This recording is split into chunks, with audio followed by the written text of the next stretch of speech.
është shumë e rëndësishme gjërat i kuptojmë si duhet bashkërisht, për shkak se gjithë luftojnë që gjërat mos i kuptojmë si duhet.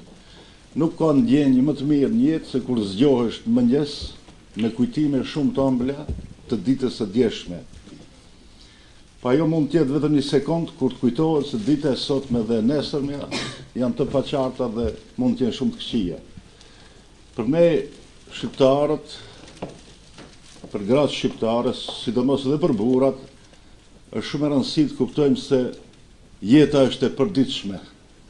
Jeta është e përminutshme. Betejë, lufta për jetë është çdo ditë, çdo minutë. Nëse ne nuk luftojmë për të mbërë të drejtat tona çdo ditë, i humbim edhe ata që i kemi.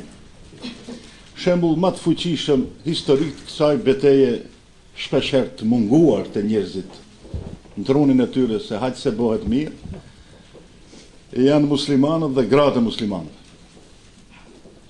Para 15 shekujve, muslimanizmi dhe islami funksionoi si një religjion që i nxjerrin dritë gratë me shumë të drejta në krahasim me të tjerat që s'kishin fe të tjera dhe civilizime të tjera që s'kishin asfarë të drejtë.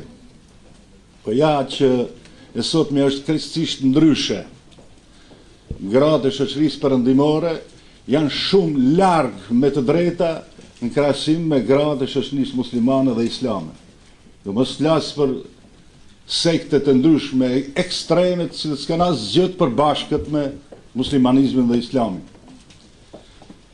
Para disa ditëve ndëgjova një fjali shumë të qelluar të kryetarit Bashkisë Islame të Kroacisë, jo të Bosnjës.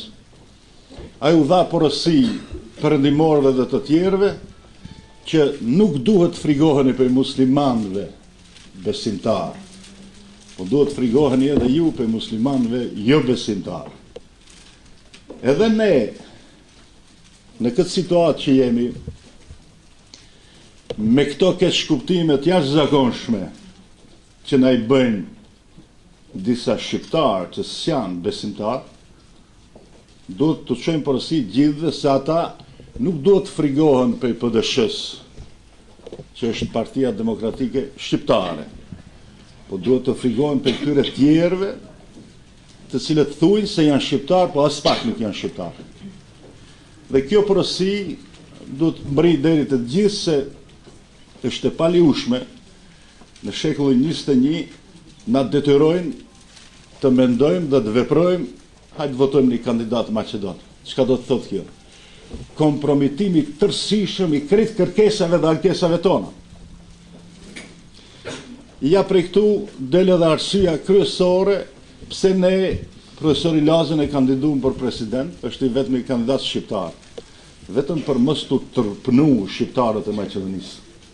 Vetëm për mos të leju që të merret ftyrat, tërpnohen para botës, për shkak se këto të tjerë që e quajnë veten shqiptar dhe s'janë besimtar, kishin përgatitur një situatë që në raundin e parë kandidatët Maqedon të marrin për shqiptarëve një 100 apo 120.000 vota. Çka do të thotë kjo? Se ne pajtohemi me këtë gjendje. Se ne s'kemi kërkesat tona etnike, se ne s'kemi platformën tonë. Ulus që bashkërisht të angazhohemi edhe një keqkuptim të fundit. Të shoqënia shqiptare nuk është problem gruaja, burri është problem. Burri duhet të emancipohet, burri duhet të zhvillohet dhe burri duhet të jetë i lirë. Kur të jetë i lirë, ai do ta kuptojë vlerën e lirisë.